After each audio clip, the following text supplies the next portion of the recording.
So welcome. We start with the theories of gender and development. To begin with, the theories which were there were modernization theory, dependency theory. Now these modernization and dependency theories were the ones that focused on the patriarchal system of the society, and they actually operated in what we can say was a gender blind method. It was not specifically focused on women growth. However, in the later years, the shift was there from welfare to the marginalized section of the society, from welfare to economic integration, and a radical transformation that could be seen. So we had women in development, gender and development as the three important approaches that were seen in the later period, and we'll talk about these one by one as we proceed. So before 1970s, the female critique of development was largely popular, and it was mainly by the modernization theory. So modernization theory given by Rostov and the stages of growth model actually propagated the fact that there are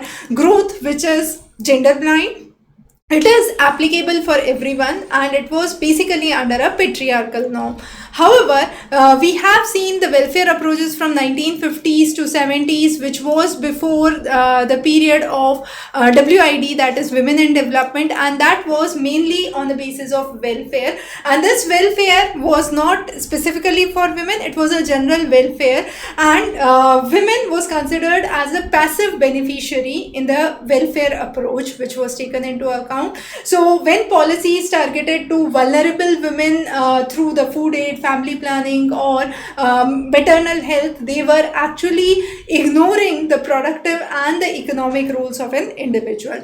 The next important approach that planners focused was the gender blind assumption. As we said, under the dependency theory, under the modernization theory, the idea was economic growth, industrialization, capital accumulation, and therefore the idea was the things would automatically trickle down, and when the benefits automatically trickle down, all the members of the society, irrespective of their gender, creed, and class, would get the benefit and reap the benefit out of it. So this approach was specifically in the time when there was industrialization and capital accumulation phase. The next was the idea where planners believed that male breadwinners were the major ones. That means the idea was that the male members of the society are the earning members, and this was specifically targeting to the Western nuclear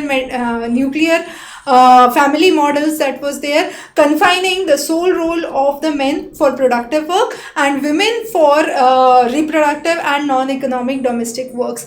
The result of this was that there were numerous technological interventions that were seen. For example, green revolution, cash crop revolution, there was agricultural training, mechanization in the agriculture, and all of these were directed exclusively for the benefit of men. Now this system displaced the women completely, and therefore they eroded the rights of the women, they eroded the status of the women, ultimately lowering the female dignity and their rights.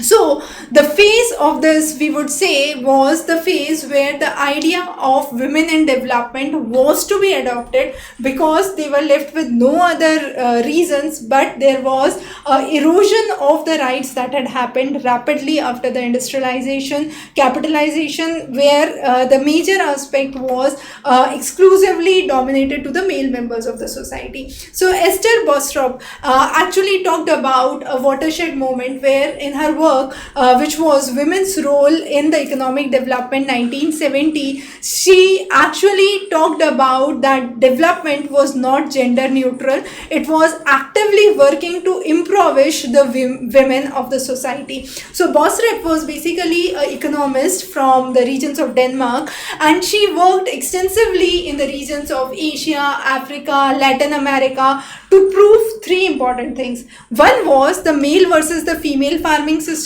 where she said in the traditional society, if we go back to the areas of Africa, Asia, we'll see women have a huge participation. However, with mechanization, the women's role has been limited, and it was because of the development that the traditional systems are overpowered, and now women are into a more improvised condition.